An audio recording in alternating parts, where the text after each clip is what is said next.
તો સુરતની વધુ એક ઘટનાએ અપાવી ગ્રીષ્મા હત્યાકાંડની યાદ। ગ્રીષ્માના હત્યારા ફેનિલનું નામ લઈને યુવકને ધમકી આપી છે। કોર્ટ મેરેજના ફોર્મ પર સહી કરવા યુવતીને દબાણ કર્યું। ફોર્મ પર સહી નહીં કરે તો હું ફેનિલનો ભાઈ જ છું, ગ્રીષ્માની જેમ તને મારી નાખીશ, એવી ફરિયાદી યુવતીને જતીન ગજેરા નામના યુવાને ધમકી આપી છે।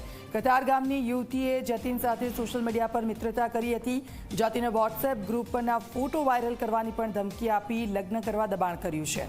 યુવતીએ ચોક બજાર પોલીસ સ્ટેશનમાં અંગેની ફરિયાદ કરી છે। પોલીસે જતીન ગજેરાની ધરપકડ કરી છે।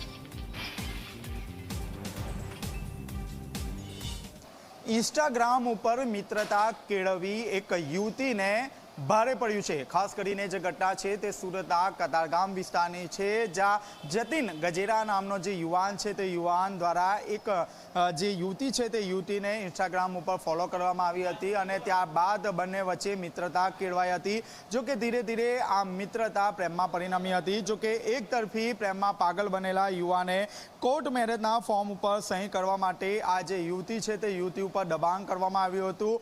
યુવતીના જે ફોટા મોકલવામાં આવ્યા હતા તે ફોટા વાયરલ કરવાની ધમકી આપવામાં આવી હતી અને ત્યારબાદ આ જે યુવતી છે તેને વરાછા વિસ્તારમાં આવેલા વકીલે ત્યાં બોલાવવામાં આવી હતી અને ફોર્મ ઉપર જબરજસ્તી સહી કરવા માટે જણાવવામાં આવ્યું હતું। જો આ યુવતી સહી નહીં કરે તો હું ફેનિલ ભાઈ જ છું, કંઈ મારી નાખીશ તેવી ધમકી પણ ઉચ્ચારવામાં આવી હતી, જેને વશ થઈ યુવતીએ જે ફોર્મ છે તે ફોર્મ ઉપર સહી કરી નાખી હતી। જો કે ફોર્મ ઉપર સહી કર્યા બાદ પણ જે યુવાન છે તે યુવાને આ યુવતીના જે ફોટા છે તે ફોટા વાયરલ કરી દીધા હતા। ત્યારબાદ સમગ્ર ઘટનાને લઈને યુવતીએ સમગ્ર જે ઘટના છે તે ઘટના પોતાના પરિવારજનોને કહી હતી અને પરિવારજનો ચોક બજાર પોલીસ મથક ખાતે પહોંચ્યા હતા।